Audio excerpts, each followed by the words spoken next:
The bell had barely stopped ringing when the laughter began. Not the joyful kind. This laughter had edges. It cut through the hall, sharp and cold. A folder slipped from her hands. Pages scattered. For a moment, the world shrank to the sound of sneakers squeaking, phones recording, and voices that felt bigger than her. They called her Rag Girl. They filmed her kindness like it was comedy.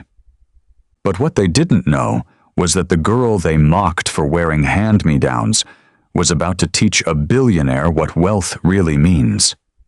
Her name was Kayla Brown, and this is the story of how a single act of courage turned humiliation into hope and made the whole world listen. If you believe kindness is worth more than privilege, tap like and subscribe now, because in the next few minutes you'll see how a girl with nothing but courage and a sketchbook silenced the laughter of an entire school and made even a billionaire question what it truly means to have everything. The first bell had barely stopped ringing when laughter cracked through the corridor like a whip. It wasn't the kind that made people smile. It was sharp, cruel, echoing off metal lockers and tiled floors. Kayla Brown froze halfway down the hall, clutching her worn folder against her chest. Her shoes squeaked faintly on the linoleum.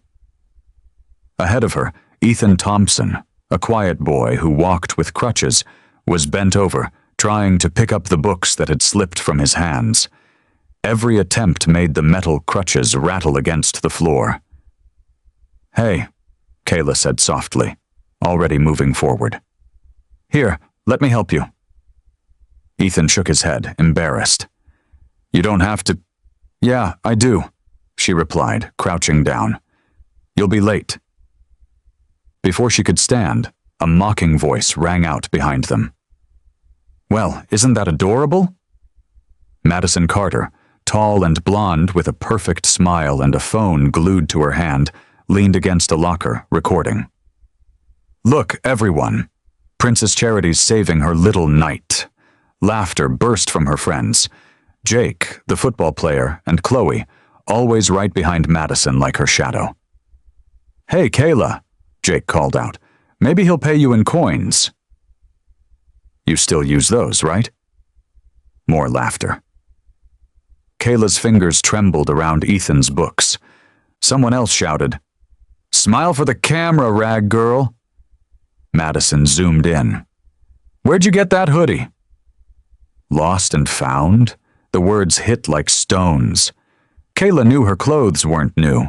The faded jeans, the frayed cuffs, the shoes she'd cleaned with a toothbrush the night before.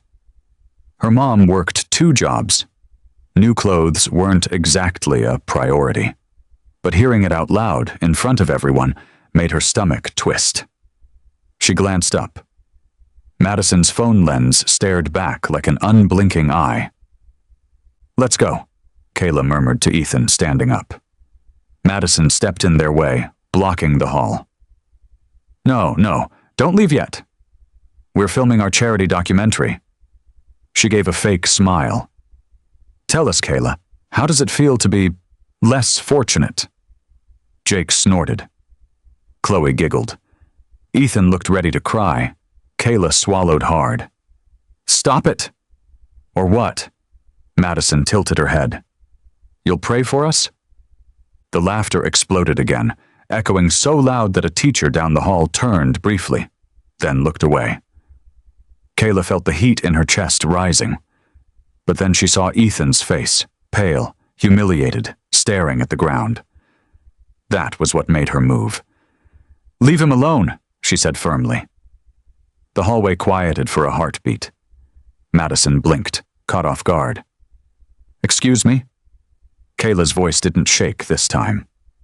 "I said leave him alone. You've done enough." Madison's smirk faltered. For a split second, something like surprise flickered in her eyes. Then she laughed again, tossing her hair. "Whatever. You're both losers." She hit upload on her phone, turned, and walked off. Her friends followed, still laughing. Kayla bent down, handed Ethan his books, and whispered, "It's fine. Let's just get to class." Ethan nodded, his face red. "Thanks," he said quietly. She smiled weakly. "Anytime." By lunch, the 15-second clip had spread like wildfire. "When charity gets desperate." That was the caption. The cafeteria buzzed with whispers and smirks. Madison scrolled through her feed, reading the comments with satisfaction. Budget Barbie, rag girl, hero of the thrift store. Each one stung like a slap. Kayla sat alone in the far corner, tracing her finger around the rim of her juice cup, pretending not to hear. Her phone screen stayed blank. No messages, no support. Just silence. Across the room, Ethan watched her, guilt heavy on his face, but he couldn't make himself cross the room. When the bell rang, Kayla packed up quickly and slipped out before anyone else. The hallway was quiet now, lockers closed, voices distant. Her reflection flashed in the metal. Tired eyes, messy curls, the same hoodie everyone mocked. She exhaled shakily and stepped outside into the small courtyard behind the gym, her secret place. The sky was gray, the air cool and damp with the smell of rain. She sat on the bench and opened her sketch pad. Lines took shape, a cracked earth, a tiny flower pushing through. Her hand moved slower than usual. The laughter still echoed in her mind. She could still hear Madison's words. The way people had looked at her, not with kindness or curiosity, but with something worse. Pity mixed with amusement. She wanted to disappear, to transfer schools, to be invisible forever. But she couldn't, because if she vanished, they'd win. She took a deep breath and drew another line, this one darker, bolder. Stay kind anyway. That was what her mother always said, and even if it hurt, Kayla believed it. She didn't know it yet, but that simple act of kindness in a cruel hallway was about to change her life. And soon, the whole school would see why. By the next morning, the video had gone viral. It wasn't just a school thing anymore. It was on TikTok, Instagram, even local news pages. Kayla didn't need to check her phone to know. She felt it in every whisper that followed her down the hall, every look that lingered too long. The moment she walked into the cafeteria, heads turned. Someone muttered, "That's her, the thrift girl." She kept her eyes down, clutching her sketchbook, pretending she didn't hear. Outside, a sleek black car rolled into the school parking lot. Tinted windows, polished chrome gleaming under the morning sun. It didn't fit among the scratched sedans and rusted pickup trucks. The principal, Mrs. Warren, hurried out, heels clicking, face tight with confusion. When the back door opened, a man in a gray suit stepped out first, followed by another, tall, broad-shouldered, with silver streaks in his hair and quiet authority in his stride. Behind him came a teenage boy, sharp in a pressed jacket, calm but curious. That boy was Ryan Carter, son of billionaire Samuel Carter, founder of Carter Tech Industries. They weren't here for business. They'd seen the viral clip, the one everyone mocked.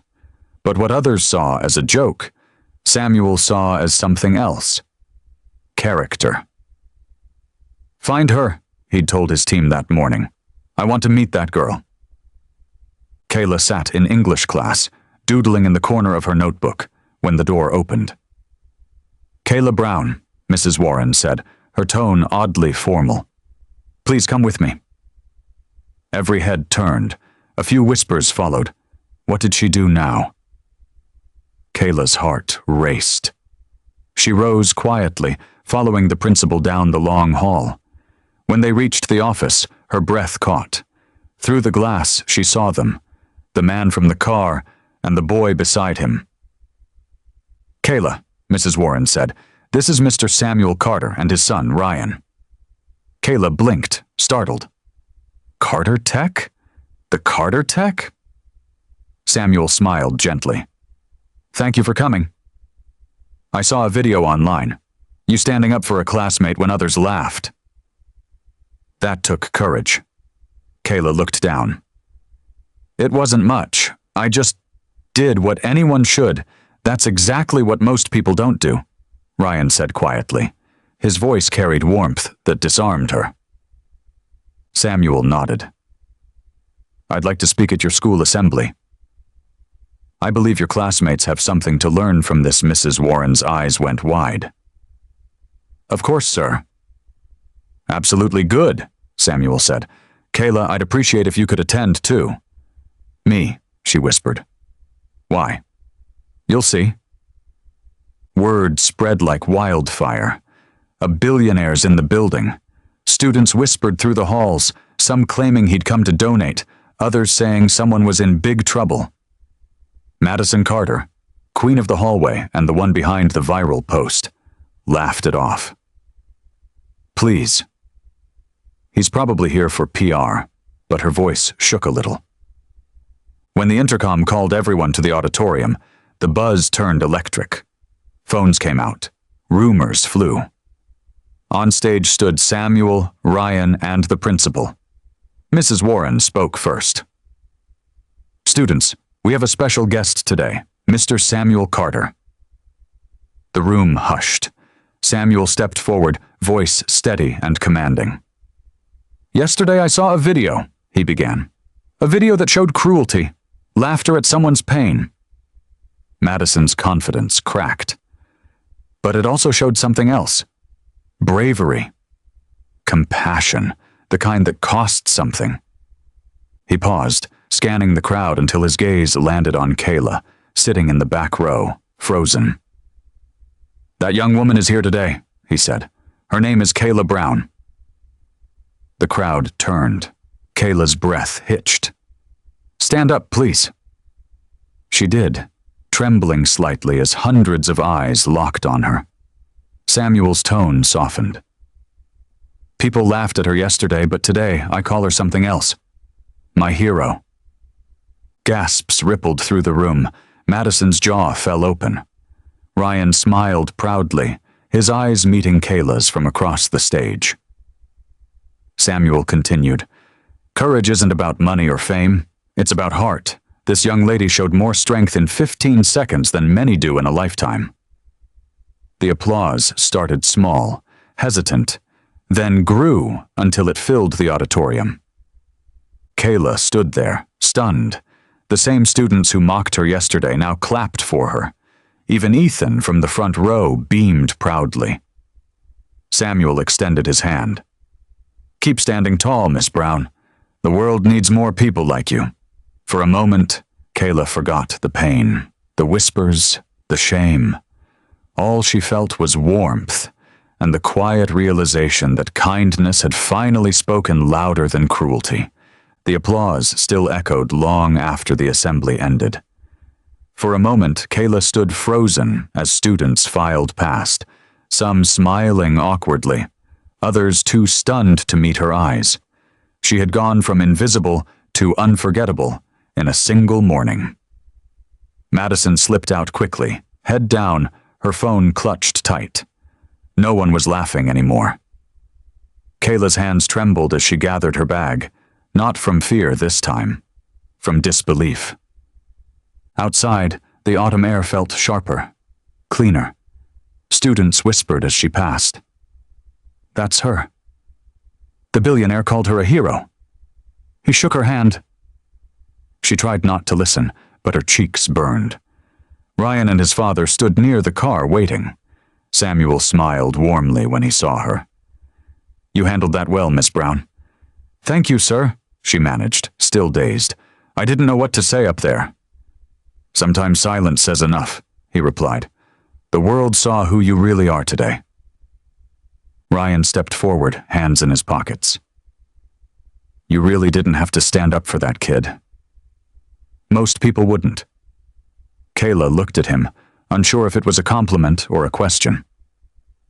I couldn't just watch, she said. I've been on the other side of that too many times. Ryan nodded slowly, understanding. Samuel turned to his assistant. Make sure her family has my contact information. We'll be in touch. Then he looked back at Kayla. Keep doing what you did yesterday? People will notice, and not just here. He smiled once more before stepping into the car. The engine purred to life, the black vehicle gliding away as students stood in small clusters, still talking about the girl who stopped a billionaire in his tracks. That night, Kayla sat in her small apartment living room with her mom, Renee Brown, who worked double shifts at the diner. The TV flickered softly in the background. "You sure this isn't some prank?" Renee asked, folding her arms. "A billionaire?" "At your school?" Kayla shook her head, smiling faintly. "He called me his hero, Mom." In front of everyone, Renee's tough expression softened. "Lord, have mercy. You sure got that from me?" They both laughed, and for the first time in months, it felt like their tiny apartment carried light again. The next day, reporters waited outside the school gates. News vans parked by the curb, microphones ready. Kayla felt her stomach drop when she saw them. "Kayla Brown," one shouted. "How does it feel to be called a hero?" Another voice chimed in. "Is it true the billionaire offered you a scholarship? What are your plans next?" Cameras flashed as she pushed through, overwhelmed. Ethan appeared beside her, offering to help carry her books. "You okay?" he asked quietly. She nodded, though her heart was pounding. "I didn't ask for all this," she whispered. "Yeah," Ethan said, "but maybe you earned it." Inside, the halls felt different. People didn't whisper insults anymore. They smiled, waved, or awkwardly complimented her. Madison avoided eye contact completely. Her phone was silent now, followers dropping by the hundreds after Samuel Carter's words spread online. The clip of him saying, "I call her my hero," had hit millions of views overnight. Kayla had become a symbol, the girl who stood up when no one else did. After school, she found Ryan waiting by the gates. "You made it through another day of fame," he teased. She rolled her eyes. "Barely." "I think I liked being invisible better. Trust me," he said, smiling. "You'll get used to it." They walked for a while, the city noise humming around them. Ryan stopped near a bench. "My dad wants to meet your mom," he said. "He mentioned something about an opportunity." Kayla frowned. "What kind of opportunity?" Ryan shrugged. "He didn't say. But when he makes that face, it usually means something big." Kayla hesitated. "Tell him thank you, but he doesn't have to." "He knows?" Ryan interrupted gently. "That's why he wants to." She looked at him, unsure what to feel, gratitude, disbelief, or fear that it was all too good to be true. The last time attention found her, it came with laughter. Now it came with applause. And somehow both felt unreal. That night, she lay awake staring at the cracked ceiling. Her phone buzzed non-stop, messages from news sites, classmates, even strangers calling her an inspiration. She should have felt proud, but part of her still remembered the laughter, the stares, the way people only cared once a billionaire did. She whispered to herself, was it really me they saw? Or just his approval? The question lingered. Still, deep down, something new began to take root. A sense that maybe her life could be bigger than what she'd been told to expect. For once, she wasn't just surviving the day. She was part of something larger. She didn't know where it was leading, but she could feel it. The beginning of change. 3 days later, the street outside Kayla's apartment looked different. Cars slowed, neighbors peeked through curtains, and Mrs. Howard from downstairs nearly dropped her laundry basket when a sleek black Mercedes stopped at the curb. Out stepped Samuel Carter, crisp suit, calm composure, a driver beside him holding a small bouquet of lilies. For the first time in a long while, the cracked sidewalk and faded paint seemed to pause and listen. Kayla was still in her school hoodie when the knock came. Her mother opened the door, eyes wide. "Mr. Carter?" she breathed. He smiled kindly. "Mrs. Brown, thank you for letting us visit." Renee stammered. "Please, come in. Sorry about the mess." The billionaire stepped over the worn rug like he'd done it 100 times, gaze soft as it swept the small apartment. The stacked dishes, peeling wallpaper, and the framed photo of little Kayla holding a science fair ribbon. "You have a good home," he said gently. Kayla stood near the couch, frozen. "Sir, I didn't think you'd actually come." "I told you people would notice," he replied, sitting down. "Just not how soon." He nodded to his driver, who handed over a white folder. "Kayla, what you did wasn't small. You changed how a story ends. Mine, my son's, your school's. I'd like to help change yours." He slid the folder across the table. "This is a full scholarship to Crestview Academy. Tuition, books, transportation, everything."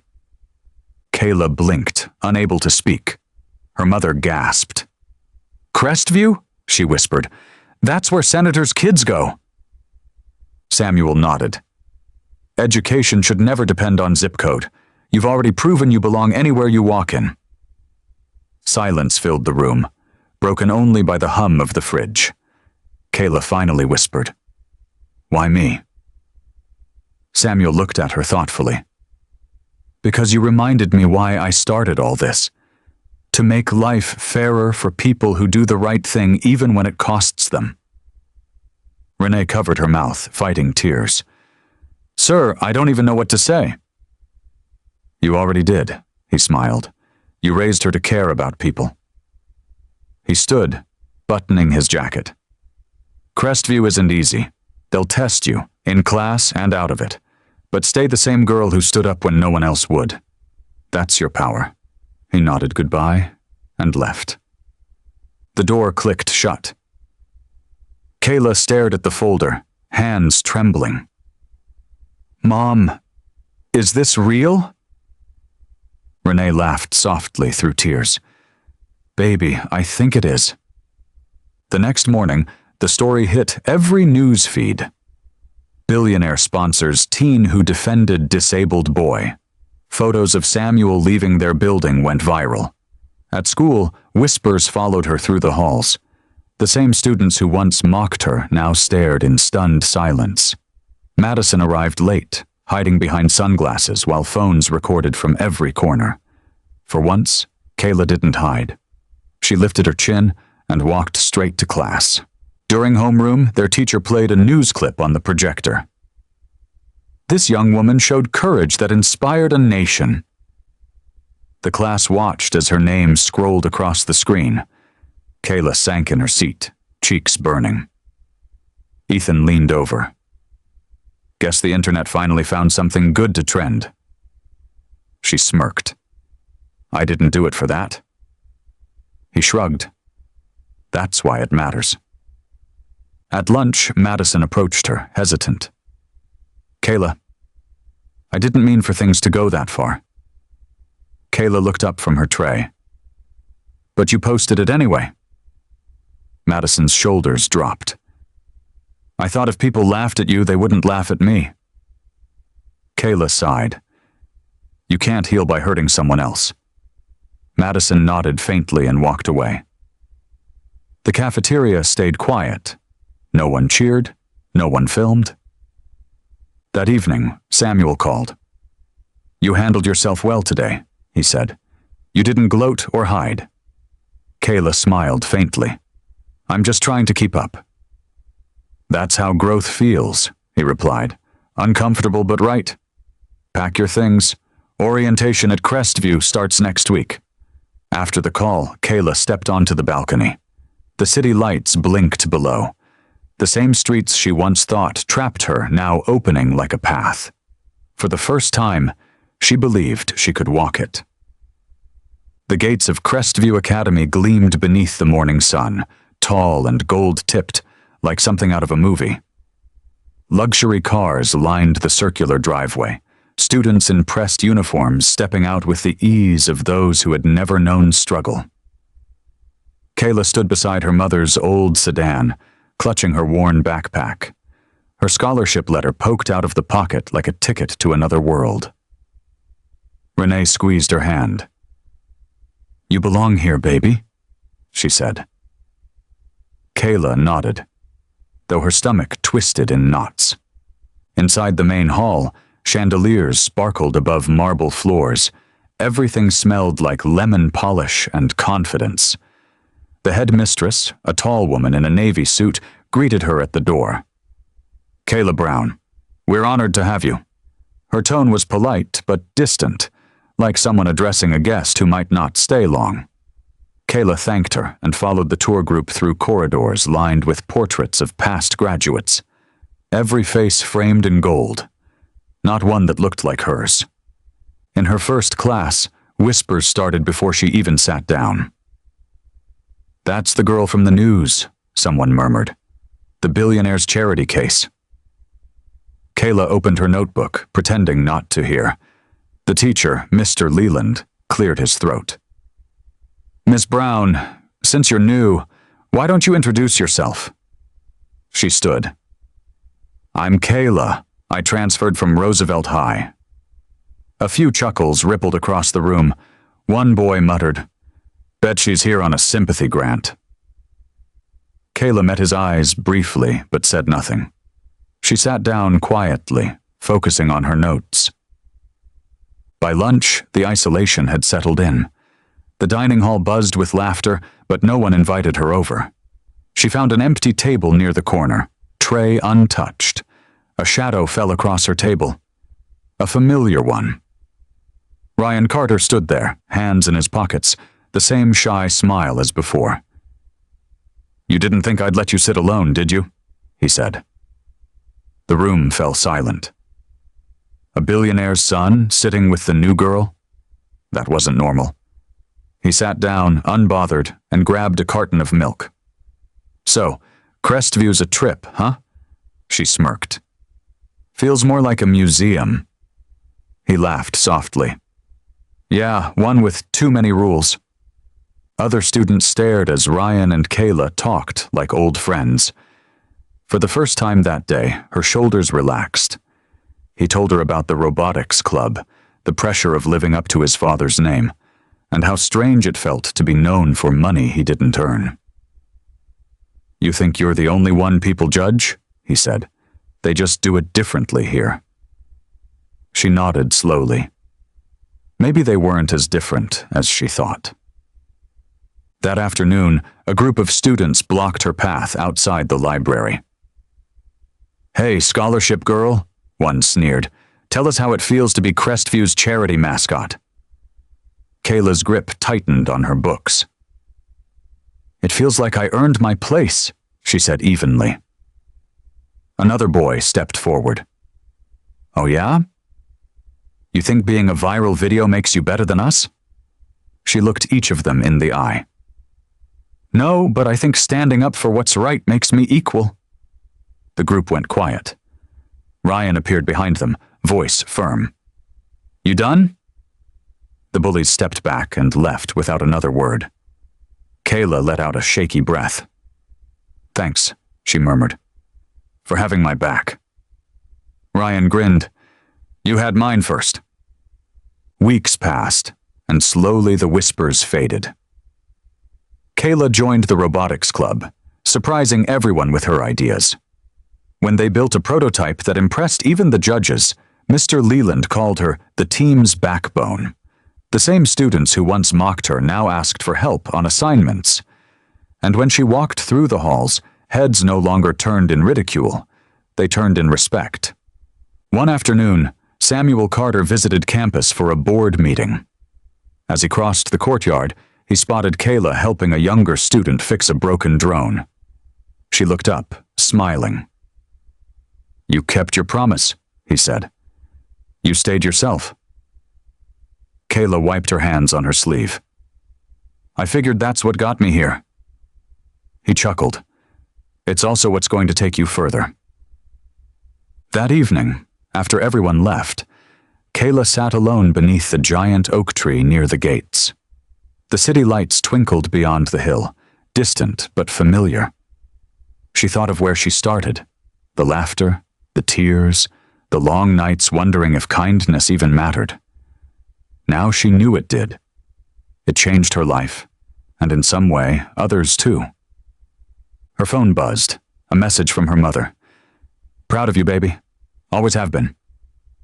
Kayla smiled, looking out toward the skyline. "Me too, Mom," she whispered. Then she stood, shouldering her backpack. The gates of Crestview no longer looked intimidating. They looked open. The girl they once laughed at was walking through them, not as a guest, but as someone who belonged. If this story moved you, don't let it end here. Tap subscribe and turn on notifications. Because stories like this remind us that courage doesn't come from status. It comes from the heart. And the next story might just show you how one small act from the person no one expects can change everything.